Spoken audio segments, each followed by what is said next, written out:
Welcome to Secrets in Steven Universe, where I share my favorite details in the series from foreshadowing to Easter eggs and behind the scenes trivia. Have you always noticed that Rose always looks sad? Well, whenever she's not pissed beyond belief. That was an intentional decision by Rebecca Sugar. If you look at the sketches for Rose's appearance in Lion 3 straight to video, Sugar wrote that Rose is always wall-eyed and sad-eyed, even when smiling. She's drenched in an infinite sadness due to her origins as Pink Diamond and everything that happened after reinventing herself. She had to carry the pain of never making amends with her abusive family while shouldering the guilt of the corrupted gems and the comrades who were shattered during the war that she started. She could never escape that sorrow, and it shows. This is also why her eyes are closed in every depiction of her in the series. Whether that be a statue or a portrait, it was an effort to hide her true emotions and to be remembered as someone better than the person she felt she was. She's one of the most divisive characters in cartoons though, so I don't know if that worked out for her. Peedee is one of the more overlooked characters in the series, and for good reason. He doesn't do much, even when compared to the other townies. Despite his minimal role, however, I've always found him to be one of the more interesting side characters, as he seems to parallel Pink Diamond, just with a healthier family dynamic. The boy's name is straight up Pink Diamond's initials, so it's not exactly subtle. The two both start out wanting to get in on the family business. For Pink, it's the Great Diamond Authority. For Peedee, it's Beach City Walk Fries. Pink Diamond wanted a colony but was denied such responsibility for ages, as her duties boiled down to throwing parties to celebrate the other Diamond's achievements and keeping up appearances. She was ultimately a mascot for Homeworld. Meanwhile, Peedee, expressing his desires to his dad, also ends up becoming a mascot as he dons the Fribo costume. Both of them are extremely unfulfilled in this role and end up reaching similar conclusions, albeit under vastly different circumstances. After getting her own colony, only to be denied of any actual authority over it, Pink Diamond ended up reinventing herself through the persona of Rose Quartz, abandoning the Great Diamond Authority in favor of founding the Crystal Gems with Pearl. Peedee still decides to part ways with the family business in favor of doing his own thing, and starting his own food truck that specializes in tater tots instead of fries. Fries and tots may be two different foods, but they both stem from potatoes. Kinda like how Pink Diamond and Rose Quartz are two separate entities, but they stem from the same gem. But again, although Pink Diamond and Peedee may have similar ambitions, the major difference between the two are their family dynamics. Mr. Fryman didn't throw Peedee in a mascot outfit because he didn't trust him with actual responsibilities, choosing to openly patronize him instead. He just misunderstood what Peedee actually wanted, and when Peedee opens up about his feelings at the end of Fribo, his dad listens. He doesn't try to force the role of Fribo onto him. He doesn't downplay his son's frustrations or punish him for speaking up. He works with his son to find a solution. The Diamonds, on the other hand, did the exact opposite. They would constantly reprimand Pink for expressing herself and shut down her pleas for more responsibility. And once they gave in to her wishes for a colony, they forbade her from setting foot onto it and continued to make choices for her, like the creation of the human zoo and refusing to cease colonization. Peedee was able to prosper because of his family, whereas Pink was able to prosper in spite of her family, resulting in Peedee being able to crawl out of his depression and live a moderately happy life, whereas Pink was never able to rid herself of all the negative emotions brought on by the Diamonds. Even when she became Rose Quartz and lived a somewhat peaceful life on Earth after the war, sadness still lingered within her, which is what I think the parallel is trying to get at. Family is a central theme of Steven Universe, and this series gives us an array of different family dynamics that share similar issues. Issues that are resolved by good old-fashioned communication, and it explores what happens to families who don't communicate. The Diamonds are the biggest family-centered conflict Steven had to face. Observing and helping the struggling families around him, including his own, equipped him with the necessary skills to appease the Diamonds and end their tyranny without violence. I guess getting ripped apart by White Diamond to beat the Pink allegations helped too.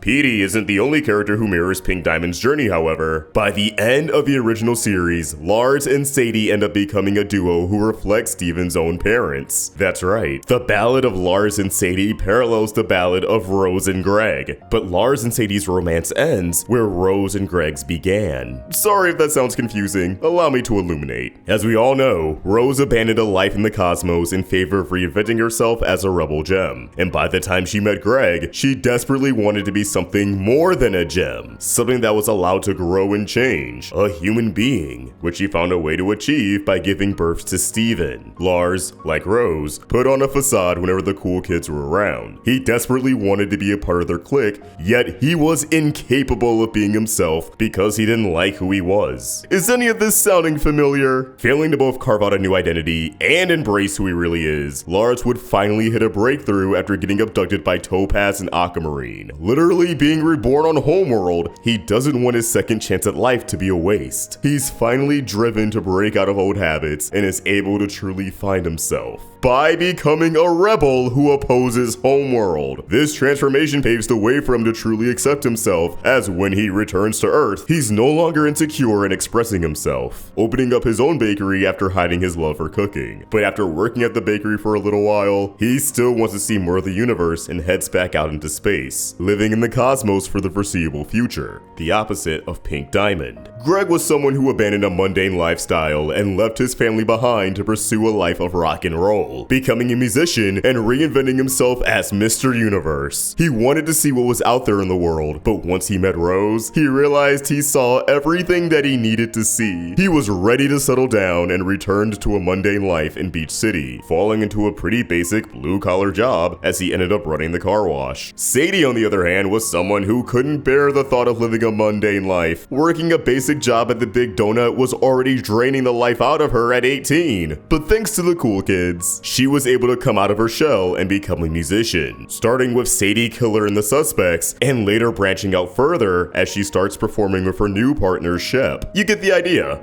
Lars became more like Rose, and Sadie became more like Greg, just at different points in their lives. It's also worth noting that all four of them clashed with their parents or parental figures for similar reasons, albeit in different contexts. The Diamonds were controlling towards Pink to an abusive degree, and although Greg wasn't physically harmed by his parents, he still grew up in a repressive environment and cut off contact from his mom and dad, so we can imagine they weren't all that great to him. Sadie experienced a controlling parent with Barb, but it's clear Barb meant well, and unlike the Diamonds or Greg's parents, Barb was actually able to communicate with her child and took her perspective into account, backing off and letting her make her own decisions. Lars's parents, at the very least, didn't understand him, just like how Greg, Rose, and Sadie had parents who didn't understand them. Really wish we got more development of Lars's folks. Still, this is another example of how Lars and Sadie mirror Rose and Greg despite having the exact opposite endpoints. Something else worth noting is that Greg and Rose's relationship worked out because they communicated through all of their problems and were never ashamed of one another. Their love never existed in the dark. They were proud to be fools for each other, and they were stronger because of it. They matured together. Lars and Sadie infamously never worked through their problems. They constantly wronged each other and swept it under the rug instead of confronting each other and their emotions. Lars was ashamed of loving Sadie in public as a part of his own insecurities. The two ended up maturing the most when they were away from each other, and by the time they reunited, they realized the spark was gone and a romantic relationship was no longer feasible. Maybe if they were vulnerable with each other sooner, things would have worked out long term. But hey, at least they're really good friends. And now Lars won't have to die giving birth to a gem. That would have happened next if they stayed together, right?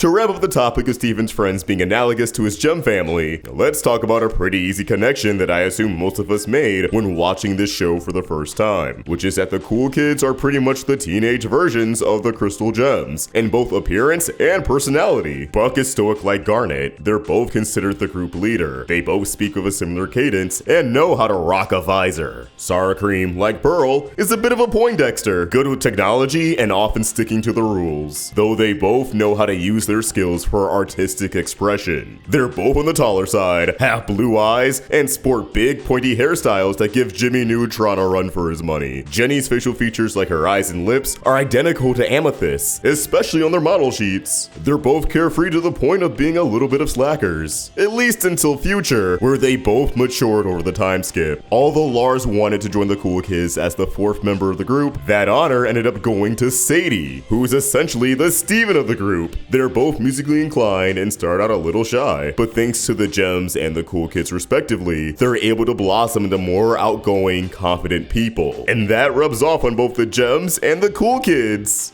Brings a tear to my eye. Before we continue, I have to take an L and issue a retraction. In the first volume of the series, I shared a fun fact about how cranking up the saturation on White Diamond will reveal a hidden color palette consisting of yellow, blue, and pink. Sadly, this is only true for the render on the wiki, which is fan-made. Shout out to Ryler Gamer DBS, because this was a pretty galaxy-brained move. I messed around with a few screen caps of White Diamond just to check myself, and while she isn't hiding the colors of the Diamond Authority, when you crank up the saturation, she does tend to reflect the colors of the scene itself, whereas yellow and blue stay completely the same, which just goes to show how vibrant the palettes for gems tend to be in the show. But hey, maybe that's a fun fact for y'all. So, sorry about the mistake everyone. This evidently false observation was making the waves on social media when I was in the middle of editing the first volume, and I unfortunately jumped the gun and threw it in there. By the time this video goes up, the thumbnail for the last one should be changed since I built it around that idea, and I'm committed to double checking these facts moving forward.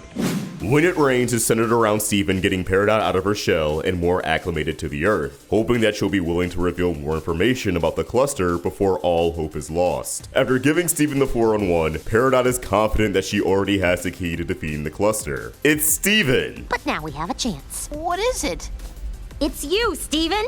The first time you're watching this episode, it just looks like Peridot is way in over her head, but she was actually right. Steven really was the key to defeating the cluster. The drill they built was pointless beyond getting them to the location. The only reason the cluster was able to be contained and later fight back against the diamonds is because Steven connected with it and was able to put it in a bubble. Now at the time of this episode being storyboarded, the Crewniverse obviously knew the cluster would get bubbled by Steven. It's how this arc ends. This was very much foreshadowing on their part. They even made sure to put emphasis on this line with a close-up of Peridot. Intense shadows and all. It Could Have Been Great is one of my favorite episodes to revisit whenever I'm watching the show of someone who hasn't seen it before. And it's all because of the trip to the moon base. This fed lore-hungry fans pretty well back in the day with the diamond murals, including the brief glimpse of pinks, the mysterious orb that turned out to be for observation, and the world map that we'll cover another time. But what always puts a smile on my face is the in-your-face foreshadowing with Peridot's very ironic statements throughout this third act. First she says, We are literally walking in the footsteps of the diamonds. As you can see, Steven is the one leading the group to the top floor. And of course, he has Pink Diamond's gem. So at this moment, they really are walking in the footsteps of a diamond. Or foot hops? Steven's having a blast. A couple of minutes later, Peridot scolds Steven for sitting in the diamond chair, claiming that only elites can sit there. That chair is only for the most elite gems. You can't go around sitting where an elite would sit. Once again, this is ironic because Steven is a diamond. He's basically owed inheritance to this base. Peridot was inadvertently on a hotter streak than Ronaldo when it came to predicting the story. All of Steven's fusions wear his clothes, often mixing and matching with the other gem's outfits. This is because his clothes aren't made of light like the gem's forms, so they aren't able to turn to something entirely new like a normal gem-to-gem fusion. But wait, what about Obsidian? It doesn't look like she's wearing a pink-red star shirt, so maybe the clothes just get engulfed into the inside of her form? Surely a fusion of her stature would have torn Steven's clothes apart if she tried to wear them, right? Nope, Obsidian is actually still wearing Steven's clothes, and they reside in a very familiar spot, wrapped around the fingers and palm of Obsidian's middle left hand, which just happens to be where Steven dries his laundry at the temple, which is of course a recreation of the ultimate fusion. This also means the placement of Steven's clothes on Obsidian doubles as an homage to the main title card of the series. It's a really charming detail that'll also be kind of nostalgic for Steven if they ever need to form Obsidian in the future, as moving forward, it'll remind him of his childhood home. I also like the implication that the gems are very thoughtful when handling Steven's clothes mid-fusion. Overall, pretty wholesome. That's all for this one. Once again, I didn't use nearly as much of the notes as I thought I was going to, but that just means there's plenty more of these to make, though I think I'm gonna try a Gravity Falls or Rick and Morty one next. Spice it up a little. And on that note, if you want to see every timeline where the crystal gems died, or learn about the upcoming Amphibia miniseries, click on either of these videos. Thanks for watching, and I'll catch you guys later. Have an awesome day, y'all.